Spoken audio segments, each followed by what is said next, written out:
नमस्कार। आप देख रहे हैं गिरिड न्यूज और मैं हूं सुजीत पांडे। आइए देखते हैं आज के समाचार में खास क्या क्या है।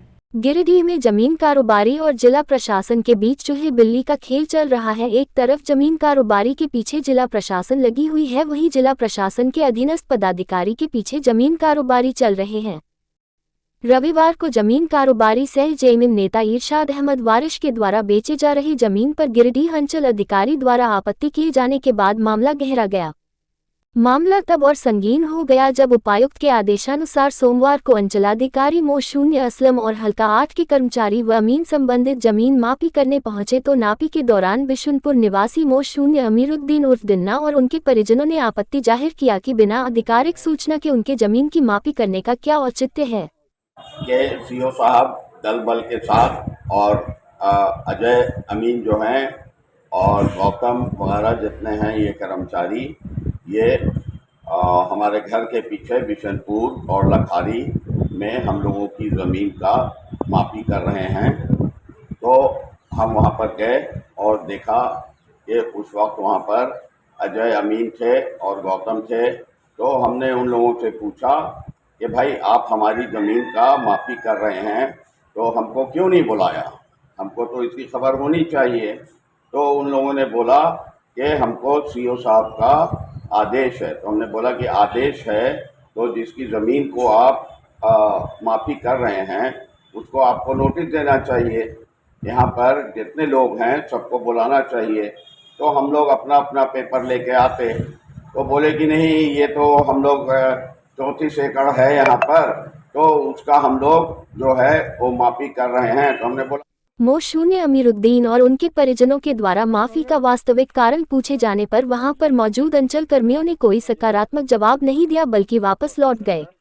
इधर अंचलाधिकारी मोहम्मद असलम ने पत्रकारों से बात करते हुए कहा कि बिशनपुर मौजा के खाता नंबर 34 प्लॉट नंबर 649 रखवा 34.5 एकड़ गैर मजरूआ खास जमीन है जिसे भू माफियाओं के द्वारा बेचा जा रहा है, जिसको लेकर उपायुक्त के आदेशानुसार वह नापी करने पहुंचे हैं और जांचोपरांत आगे की कार्रवाई की जाएगी। ये हमारी ड्यूटी है। गैर मजरूआ अतिक्रमित जमीन के लिए हम लोग निकले थे माफी करने के लिए शनिवार को। रविवार को भी देख करके गए थे तो लौटते ही वो तो आप लोग सबको मालूम ही है जो हुआ। तो उसके लिए फिर आज सब माफी उठाने आए हैं हम लोग, जिसमें हमारे थाना प्रभारी का बहुत अच्छा सहयोग है। जब भी बुला रहे हैं वो आ रहे हैं, इनके साथ हो रहा है काम।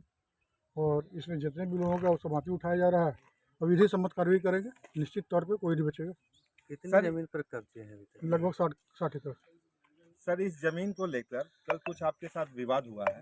वो छोड़िए, वो अभी वो तो जिनका नुकसान होता है वो तो करेगा ही। वैसे कौन लोग थे वो थाना में दिया गया है, वो अभी अंडर इन्वेस्टिगेशन है, बोलने की नहीं रही। अच्छा, आपके साथ हुआ क्या था सर? वो अंडर इन्वेस्टिगेशन है, वो थाना प्रभारी जब अपना इन्वेस्टिगेशन शुरू करेंगे तो पता चलेगा। जितना भी जमीन का नापी हुआ है ये सभी जमीन जीएम है। ऑफ कोर्स जी हाँ, हो सका आपको। अब उसके बाद आगे की कार्रवाई क्या होने वाली है? जो विधि सम्मत कार्रवाई समझते हैं, जेपीएल चलती है, झारखंड सर, पब्लिक लैंडिंग। ऐसा इसलिए पूछ रहे हैं कि इससे पूर्व भी परसाटाड़ में जो जीएम लैंड था उसमें जांच हुई थी। सीओ एक बार नहीं कई बार आए और बोर्ड भी लगाया गया। आज फिर ले दे के भाई ढाक के 3 पात नहीं, ढाक के फिर वो घर बन गया। वो ढक गया, घर बन गया। आप वो वहाँ क्या हुआ उसकी जानकारी हमको भी नहीं है, संज्ञान में उतना याद तो रहता नहीं है। कोई मामला है तो बोलिएगा, लेकिन ऐसा मामला है रेवेन्यू में और सरकार का आदेश है कि जीएम ज़मीन जो 146 से पहले की है और उसके साथ जो शरायत है सरकार के उसको पूरी करता है और उसके लिए आवेदन करता है नियमितीकरण का, तो आवेदन करेगा और सब कुछ सही पाया जाएगा तो उसका अनुशंसा किया जाएगा और डीजी सर के स्तर से फिर उसको प्रतिबंधित सूची से हटाया जाता है। ये कोई रॉकेट साइंस थोड़ी है, ये तो वेल लेड आउट जो है एक्ट है सरकार का। सर, जो नापी हुआ है उसमें बोर्ड वगैरह लगेगा? विधि सम्मत कार्रवाई होगी, अभी इसका पूरा एनालिसिस किया जाएगा।